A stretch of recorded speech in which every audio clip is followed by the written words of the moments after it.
Ito na! Laki oh. Malapad. Ito ang lambot. Ang sarap. Mangga. Chewy siya dito sa part na merong ang tawag dyan? Yung balahibo ng mangga. Ayun siya.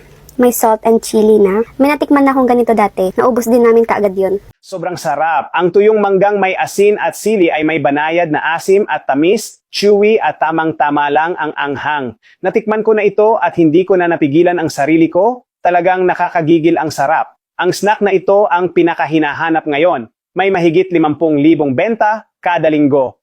Ang espesyal pa dito, gawa ito mula sa mga piling mangga ng sariling bansa natin, maingat na pinroseso para mapanatili ang natural na lasa at mataas na sustansya. Isa itong perfect na merienda para sa mga bata, matatanda, at kahit sa lolo't lola, rated 5 bituin pagdating sa kalidad at kaligtasan sa pagkain. Promo, ngayon, 50% discount, buy 5, get 5. Free shipping para sa unang 199 na customers ngayong araw.